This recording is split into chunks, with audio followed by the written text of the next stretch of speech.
Bom dia, meninos. Tudo bem? Eu espero que sim. Por aqui também vai tudo nos conformes, conforme Deus quer. Bom, dando continuidade à nossa discussão sobre política mundial, hoje o professor Paulino vai falar sobre nova ordem mundial e multipolaridade. A nossa última aula foi sobre a desintegração da União Soviética e surgimento da Rússia. Hoje nós vamos falar sobre nova ordem mundial, que é esse mundo pós-Guerra Fria e a multipolaridade. Tá? Para nós começarmos a nossa leitura de hoje, eu proponho a interpretação dessa frase. Até quando seremos zumbis? Se manifeste antes que seja tarde demais. Isso aí é um manifesto ante essa ordem mundial de homogeneização de consumo, de homogeneização de pensar, de homogeneização de comportamentos. Mas para a gente chegar nessa leitura aí, antes nós vamos fazer uma base conceitual desse mundo multipolar que surge pós-mundo bipolar. Vamos ficar espertos. A gente está saindo do mundo bipolar, que é o mundo da Guerra Fria, e estamos adentrando no mundo multipolar. Esse mundo multipolar, ele nos permite múltiplas leituras. A primeira delas é essa aqui. Essa leitura de três mundos, que é uma subdivisão do mundo por grandeza econômica. Tá? Essa divisão de três mundos, ela perdura ainda dos resquícios da Guerra Fria. Tá? Mas nós vamos discutir, na verdade, 5 mundos e não apenas 3. Tá? Porque existem 2 mundos que não estão nesse contexto aí. Seria fácil a gente identificar o mundo nesse contexto aí, dos 3 mundos? Aí é simples, né? Nós temos de azul as nações desenvolvidas, de verde as nações subdesenvolvidas e de vermelho as nações do antigo bloco socialista. Tranquilo? Então a gente tem aí capitalismo dividido em desenvolvidos e sub, e nós temos o resquício ainda, os resquícios dos antigos blocos econômicos, do antigo bloco econômico socialista que vai se fragmentando. Mas, professor, o que seriam esses 5 mundos? Vamos lá? Bom, como eu falei anteriormente, essa teoria dos 3 mundos é uma designação dada ao mundo por grandeza econômica. Primeiro mundo, as nações desenvolvidas. Segundo mundo, as nações do bloco socialista. E terceiro mundo, as demais nações que a gente conhece muito bem como países subdesenvolvidos. Lembrando que essa leitura de primeiro, segundo e terceiro mundo, ela remete àquela ideia de Revolução Francesa, que você tem 3 classes sociais. A classe alta, a classe média e a classe baixa, ok? Mas o mundo hoje ele tem também o 4º mundo, que são as nações internacionalmente reconhecidas, mas que não são independentes, como a Palestina e o Tibete. A Palestina não tem uma independência, ela briga com Israel, aquela briga eterna, confronto Israel-Palestina, e o Tibete briga com a China. A China não permite essa liberação do Tibete. Ainda temos um 5º mundo, que são as fantasias nacionais, das micronações. Daí cabe uma leiturazinha de vocês na internet, que seria bem legal uma pesquisa, para vocês descobrirem quais são os países que fazem parte desse mundo aí. São micronações criadas por pessoas. É um dado bem legal e é reconhecido também como um estudo geográfico. Mas o nosso estudo hoje ele é bem mais amplo do que esses 3 mundos. A gente vai falar sobre o processo de regionalização econômica desse mundo pós-Guerra Fria, que vai nos levar ao mundo multipolarizado, que é o mundo do século XXI. Tranquilo? A primeira leitura que eu queria fazer com vocês é essa leitura da regionalização socioeconômica, aquela leitura de países do norte e países do sul. Tá? A gente aprende lá no primário que o que divide a Terra em 2 hemisférios, norte e sul, é a linha do Equador.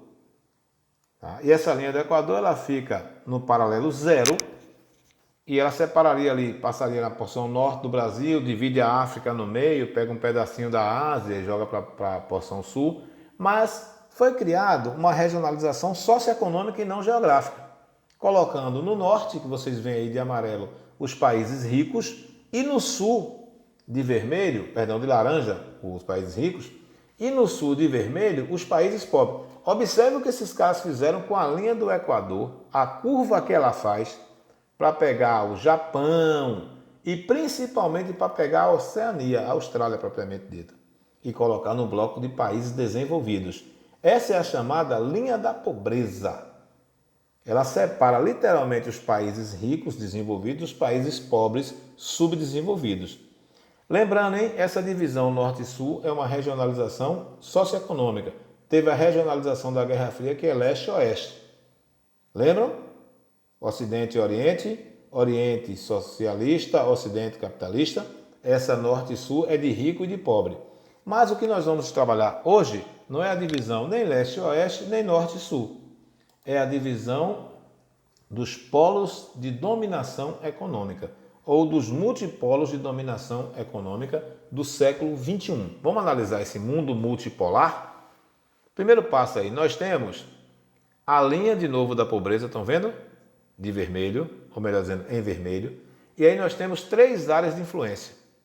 A área de influência dos Estados Unidos, que pega todo o continente americano.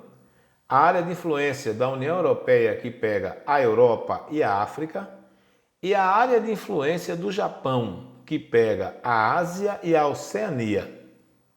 Lembrando, esses polos de dominação econômica, eles vão dar ao mundo essa conotação de mundo multipolar.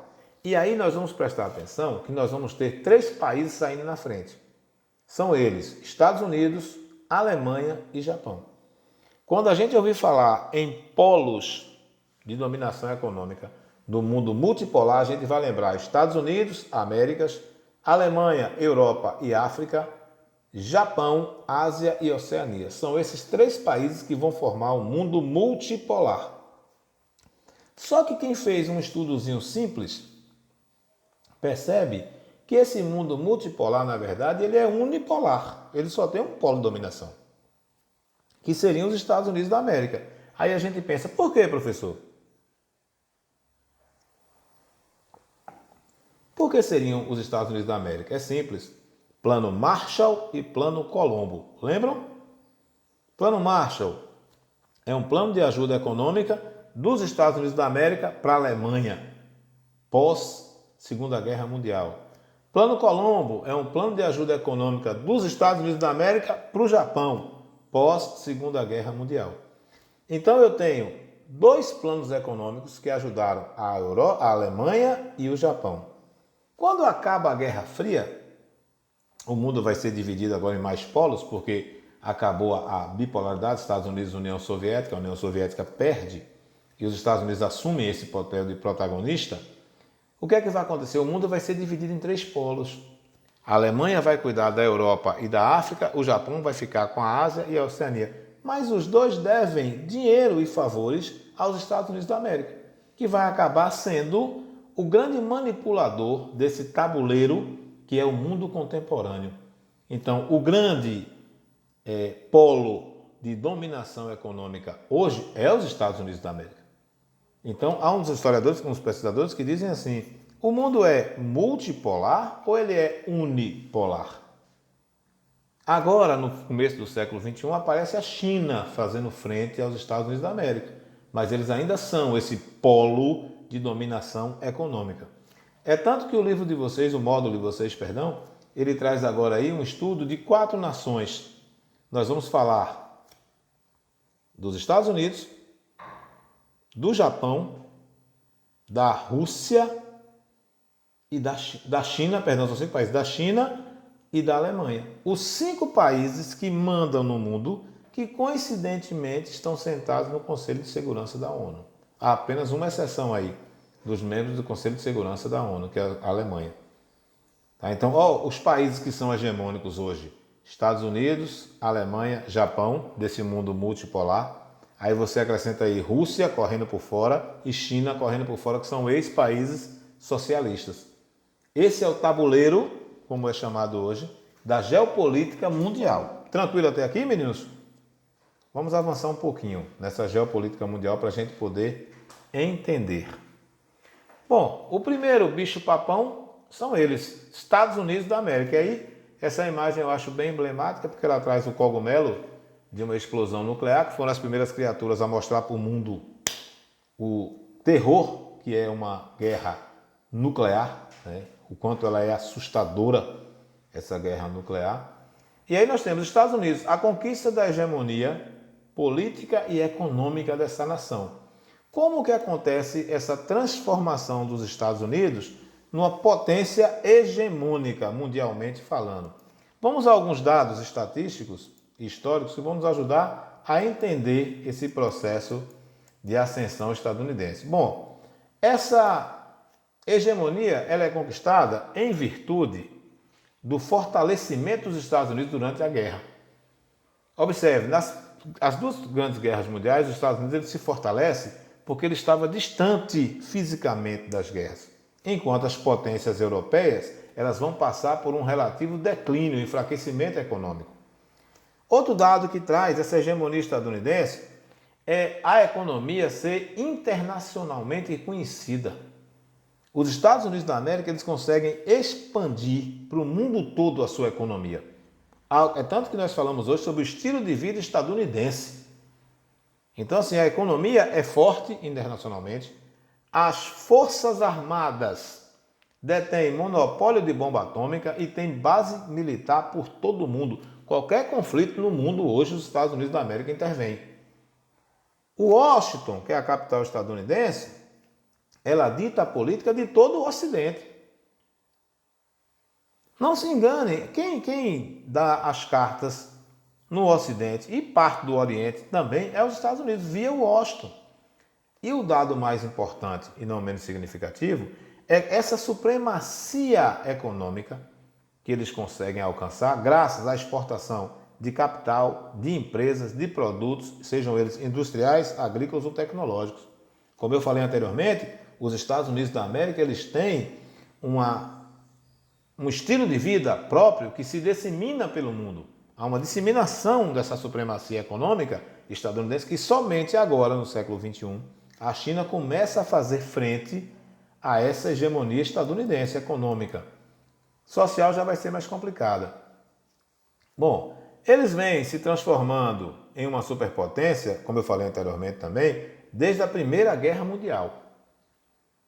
Principalmente ao crescimento desse poderio econômico militar. Mas foi após a Segunda Guerra Mundial que isso aí ganhou força. Vamos entender algumas coisas que trouxeram à tona essa hegemonia estadunidense. Primeira delas, a vitória na Conferência de Bretton Woods, em 1944.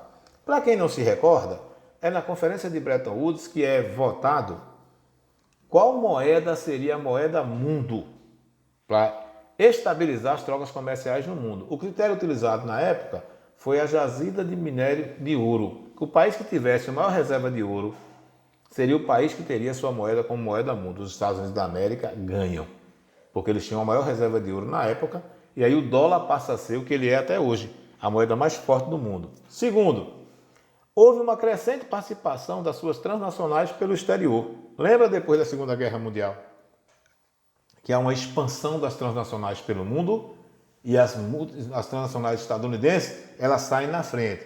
Terceiro, a expansão dos bancos norte-americanos, que até então eles não tinham a concorrência dos bancos chineses como eles enfrentam hoje.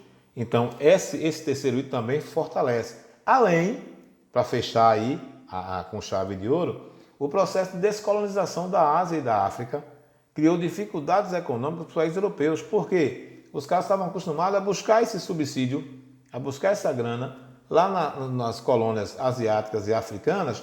Quando elas deixam de ser colônias, esse dinheiro para de entrar. Então, economicamente, a Europa vai enfrentar uma crise também. E quem vai ajudar economicamente a Europa? De novo, os espertinhos dos estadunidenses que vão estar com a faca e o queijo na mão. Então, eles constroem uma nação ao longo de anos. Esse lado eu acho legal, os estadunidenses. A forma como eles construíram essa superpotência que é os Estados Unidos da América hoje. E eles são uma superpotência economicamente, militarmente, tecnologicamente. São considerados, para eles, né, o berço da democracia contemporânea. É o país que tem os melhores índices em tudo. Os maiores índices em tudo, inclusive em violência, né? é um dos países mais violentos do mundo, os Estados Unidos. Tem legislações diferenciadas. O mundo, de uma certa forma, endeusa o sistema organizacional estadunidense por conta disso tudo que nós falamos aqui. Nesse mundo multipolar, surgem países também para fazer frente a esses Estados Unidos. Um deles nós estudamos na nossa última aula, que é a Rússia. Como é a Rússia nessa nova ordem mundial? Como é que ficou essa Rússia pós desconfiguração da União Soviética? Bom, a principal preocupação da Rússia no atual cenário político foi consolidar sua influência e supremacia. Aí ela tentou a criação da Comunidade dos Estados Independentes, da qual ela seria, de novo, o carro-chefe. E ela continua, a CEI existe, continua funcionando, mas não tem o peso que tinha a União Soviética. Então a ideia da Rússia foi, eu deixei de ser União Soviética, mas eu vou reconquistar o meu status de superpotência, criando uma comunidade dos Estados independentes, que seriam as ex-repúblicas socialistas soviéticas. Além disso, além dessa tentativa de reforçar ou de reerguer geopoliticamente a Rússia, ela fez alguns acordos interessantes, como por exemplo, o ingresso na OTAN.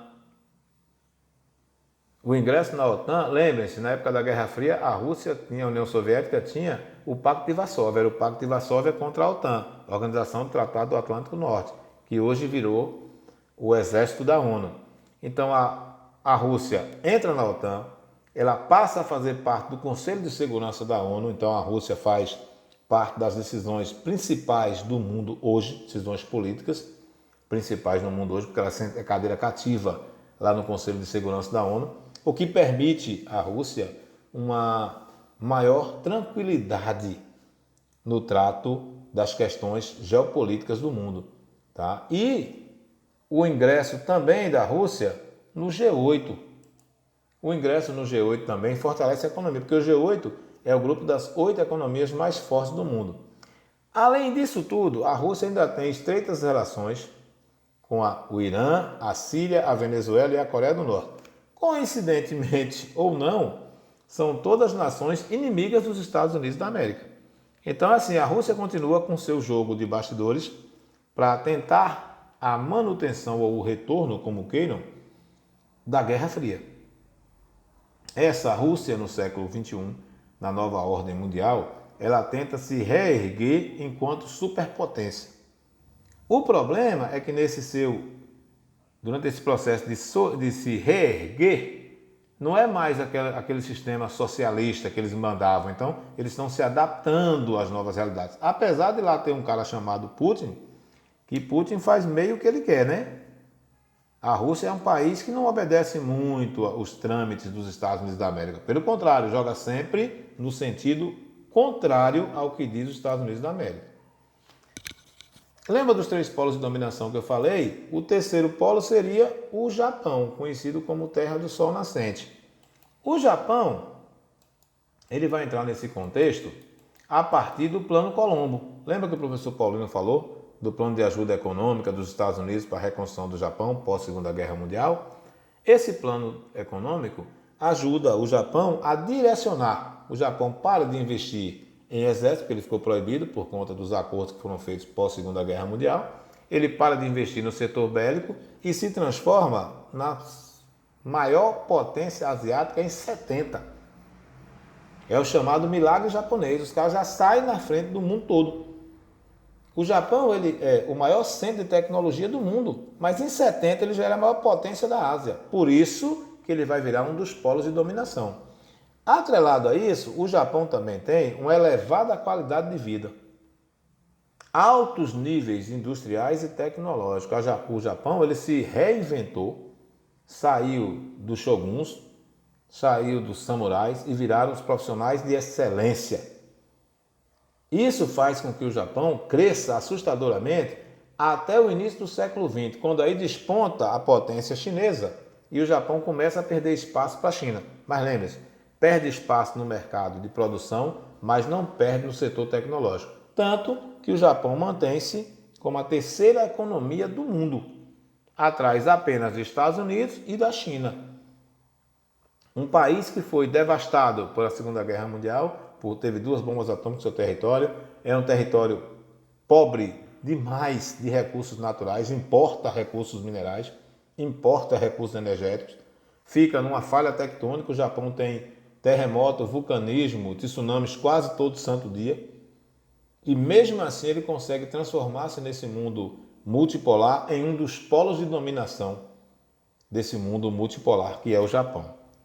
Quando a gente sai do Japão, aí nós mergulhamos na novidade do século XX, o dragão chinês. Esse mapa aí, ele tem uns pontinhos, são as zonas econômicas especiais, as ZES, que nós vamos falar no instante. Ali na estrela vermelha nós temos Pequim, que é a capital, e as principais zonas econômicas da China. A China é um país que passou por um processo de modernização, mas sem perder a sua relação interna. O governo chinês tem 100% do controle de tudo o que acontece no território chinês, diferente de nós, aqui no nosso país. A gente deve ter 5%. Mas vamos lá. A abertura econômica da China tem início na década de 70, quando o Japão era a maior potência da Ásia, lembram?